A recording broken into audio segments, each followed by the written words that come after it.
Somewhere in the south of Spain, there's a place in the mountains called Istan.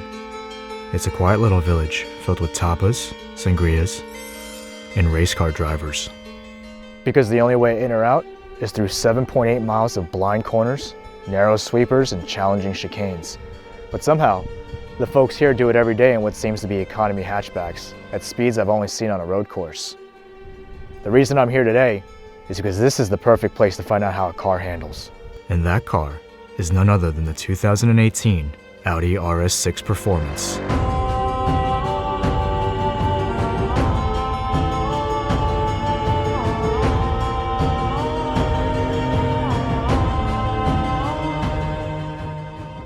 I know this is the outgoing C7 generation, and at some point soon, we'll see its replacement. But my God, has this car aged well. Those wide-body fenders, giant oval exhaust tips, and that beautifully aggressive front bumper. There's no badge to tell you that this is the performance version, which costs 27 grand more than the base RS6. But these titanium colored trim pieces and those gorgeous 15-spoke wheels are just subtle giveaways. The real difference is the engine. The base RS6 already makes 560 horsepower, but this performance model makes 605. That's more than a Lamborghini Huracan. But the most amazing thing is this, the fact that it has 5 real seats in a trunk big enough to make most SUVs blush.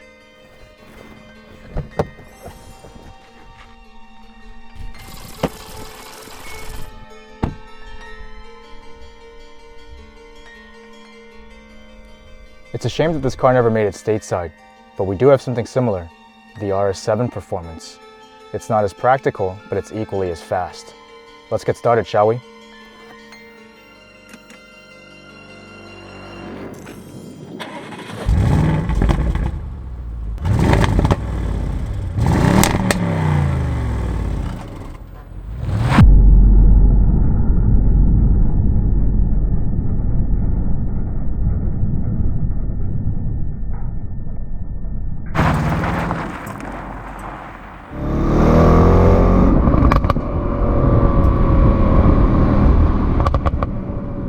For a 4,500-pound luxury wagon, this thing can boogie. People say that the RS6 should be able to do 0 to 60 in 3.7 seconds and the quarter mile in 11.3, which is fast by any measure. But what impresses me more is how this thing goes around corners.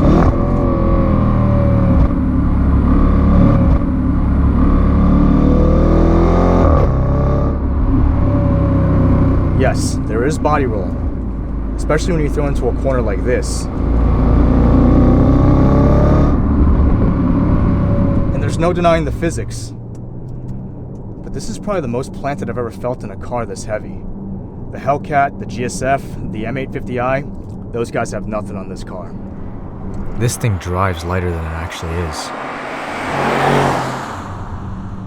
And with Audi's Quattro system, you get this amazing all-wheel drive. But the way it puts the power down makes it feel like it wants to oversteer. And that's a good thing. The steering feedback is also pretty on point. You know, it's pretty heavy, it's nice. It feels precise too. And that's because this car has the optional torque vectoring differential and continuously variable dynamic steering, which probably explains why no matter what I do, it just hugs the road and goes. The system has 2 types of torque vectoring, one that sends power to the individual wheels and one that does the brake control. The result is supposedly a perfectly neutral cornering feel, but I still find that it goes towards oversteer just a hair when you really lean on it. The only option this car lacks is the ceramic brakes, but honestly, I don't think it needs it. The feel from the standard setup is solid enough. The suspension is moderately stiff in dynamic mode, but it's totally manageable. None of that spine-rattling TTRS or M2 competition race car stuff, but it's also not nearly as compliant as the M850i. Then again, I don't expect it to be. This is much more of a driver's car. And despite this fantastic handling and massive 21-inch wheels, you can easily just throw this thing into comfort mode and go about your day like nothing happened. The seats are comfortable, nice, and they hug you really well. I spent 5 hours driving through Spain yesterday and not once did I feel like I needed to get out. This thing will just eat the miles as a GT car. And those miles will go by quickly because of how much fun you'll be having at the same time. We know the standard performance data, but let's see if we get a 40 to 100 and 60 to 130 time for our fast list today. If you're not familiar with the fast list, it's my in-house database of acceleration times for all the cars I've been testing. And if you are familiar, you'll know that I regret not getting a 60 to 130 time for the BMW M850i, which is the last car I tested here. Luckily, the tables have turned. I was able to find myself a nice little service road on the outskirts of town to do my runs. This is also the part where I should be telling you about how this is the best sounding stock exhaust in a four-door car. But you probably already know that, or you'll just argue with me about how the Hellcat Charger sounds better. Frankly, I'd rather let the car do the talking. We'll take it from a dead stop and try full auto first.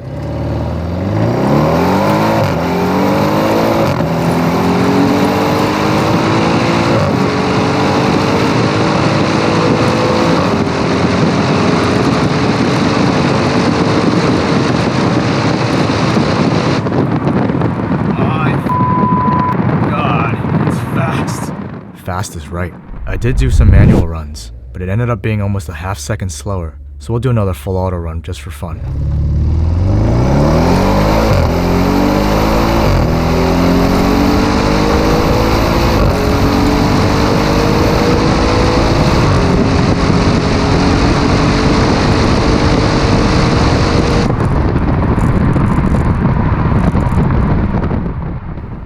Man, that service road was something else, huh? Completely flat and nobody around for miles. Anyway, the RS6 and the RS7 share the same powertrain, so I think it's safe to assume that the RS7 performance will put down similar times. But let's take a look at those numbers together. 40 to 100 happened in 5.6 seconds. Not too shabby. That's not as fast as the Hellcat, but faster than the new M850i, which kind of competes in the same price range. But a better metric for cars of this power level is the 60 to 130. And the RS6 performance did that in 9.41 seconds. And according to the internet, that's pretty close to what the old BMW F10 M5 does. It's also not as fast as their R8, but anything under 10 seconds is pretty respectable. It's weird, because the RS6 feels a lot faster than that, almost like Z06 fast, and definitely a lot faster than the BMW M850i, at least in the 40 to 100 range. But my V-Box tells me otherwise. Either way, it's still a blast to drive. And I'm willing to bet that an intake, tune, exhaust would probably put this thing deep into 7-second territory. Hopefully I'll be able to put that theory to the test someday. And that someday may really come, because rumor has it the C8 generation might finally bring the Avant to the United States.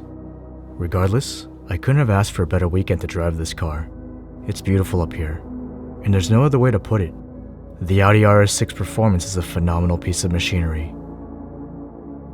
Some might think it looks boring, perhaps a bit too mature, but I think it's the perfect combination of form and function. Everything about it works. Those wheels, the massive exhaust tips, and that masculine stance. There's something menacing about its understated presence. Something very Jason Statham going on here. Like you have nothing to prove, and I dig it. But sadly, like most things in life, it isn't perfect. The interior is well appointed, and the carbon fiber trim makes it all very pretty to look at, but it feels dated, especially coming from the new M850i. The cockpit is only half digital, the paddles are still made of plastic, and the steering wheel feels like it went on a hardcore diet. It doesn't matter though. I'm sure the new generation will fix all of that. And as of today, if I could only have one car in my garage, it would still be this Audi RS6 Performance. It can take you to work every day. It'll carry you, your wife, 2 kids, 2 dogs, and a weekend's worth of luggage. Shuttle you through any sort of inclement weather. And I'm willing to bet it'll run train on almost any car you'll meet on the road, and even on the track.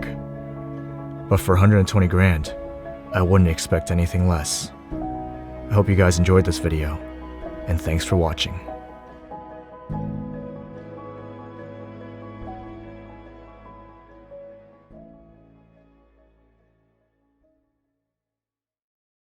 This car has Audi's legend. Oh my god, that's a bus! Oh my god. Oh my god. Jesus Christ.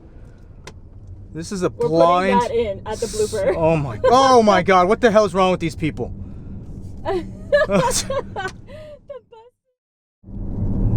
This is like probably one of the craziest roads I've driven. There it is. Istan, the legendary city of race car drivers.